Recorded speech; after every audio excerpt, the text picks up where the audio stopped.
Well, the choices for Mexican food in this city just keep growing. Cinco de Mayo is not far away. Mother's Day is on its way as well. So it's wonderful to have the mother-daughter team behind Solecito Foods with us. Andrea and Patricia Blendal, welcome to both of you. Nice to have you here. Thank you. Thank you for having us. Bienvenidas a las dos. Gracias. Muy bien. Andrea, tell me a little bit about how all this came about. So we're a family business. We're based in North Vancouver, and we basically started this business because we felt like there was a gap in Mexican flavors when it came to retail stores that people could take home. So we decided we would start our own business and start to bring some of our favorite Mexican products out for our local community. Okay, Patricia, as the mom here, one thing is to cook, great meals for your family. What is it like to do it for a business? Well, I've always cooked. I took my first cooking class when I was 6 years old, and I studied culinary arts, so I have experience in restaurants. And but this is our thing, and doing this as a family is the best feeling. Nice. So I want to get to some of the dishes that you brought in. Can we start with this one? Of course. Lovely. Well, this is the salsa verde, and it's cod in salsa verde, and it's only salsa verde and cod. There's nothing else. We just put the cod in there. Can I put a little bit on here? Absolutely. So what is salsa verde? It's green sauce, but what is it? Is it green tomatoes? Salsa verde, what do you do with no, that? it's tomatillos. It's the tomatoes. They look like green tomatoes, but they have a husk. And of course, it's our traditional recipe from home.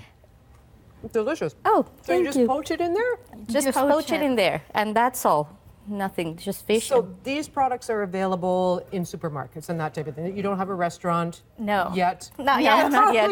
All of our salsas are available in supermarkets, yes, and then we post our recipes online. So we have different suggestions for how you can use salsa in so many different ways. And how do you source your ingredients? Well, that all depends. When they're grown locally, we try and source locally as much as possible, but tomatillos and serranos don't always grow here year-round, so we try and source from Mexican farmers when we can. I see, right from the source. It's extra authentic. I want to try this one now. What did you bring? So that one is a chicken casserole, so it's you saute the chicken and then you mix in some corn, some black beans, and some green peppers. Beautiful. You can also make it with tofu, and then when you saute it, just add a little bit of our salsa roja, which is our tomato salsa with a bit of chipotle. And that's all you need to do. You can oven bake it or saute it. Delicious. Make that into a taco. You can eat it as a side or on top of rice. It's really good. This salsa roja, it's got a little bit of a bite to it. A little bit of a bite. Mild options as well, or we is this do. It's fine. Probably you don't even notice it, right? Okay, I want to get to what you brought here because tacos are kind of the essence. Yeah, we're going to put together a nopal salad. Nopal is a cactus, and it's a really healthy salad. Nopal is used in Mexico for everything. You can even poach it just like with the cod. Okay. You can poach it, but this is a traditional way to eat it. It's just the nopal. We just chop it. We can get in a jar here. Where do you get nopal here cactus in a jar? In a jar, yeah. Of course, it's almost impossible to get them fresh here, but in Mexico they grow everywhere. So we just add some green onions, some tomato. I like the pre-chopped, pre-cooked. That makes That's very good. Meal prepping. You can. This is optional. Like you can add anything. The traditional is with onion, cilantro, obviously, but you can add tomatoes, radishes, avocado. Just add a little bit of salt and pepper, and that's pepper. No, it's salt and pepper. We put them together. That's a very different pepper. Yeah, I think so. And what's this? And this is oregano. I see. And then you just add some olive oil, and you make your tacos. I'll make you a taco, and you just top it with your salsa. Should I bring you a taco? Yes. In fact, we've had many people who actually use our salsa as salad dressing.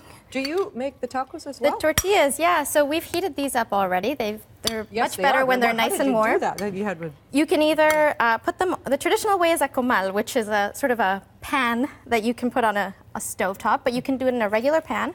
You can oven bake or microwave them. So you just heat up the tortillas, because if they're not warm enough, they'll break really easily. Please. My choice of salsa, I'll go with the green. Okay.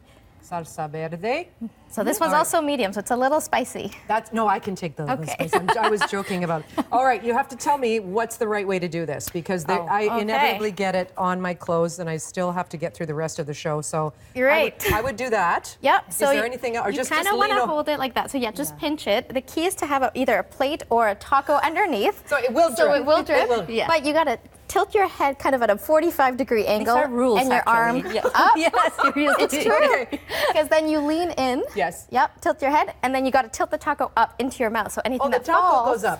falls And it into goes- your mouth. Oh, Yeah, wow. and that way Who it knew won't that? spill on your shirt because you're leaning Heard forward. it here first on Our Vancouver. Solecito Foods, what a wonderful way to wrap things up. Andrea, Patricia, muchísimas gracias. Thank you Gracias, very Gloria. much. It was our pleasure. Hope you enjoy it. Like a pro. Look.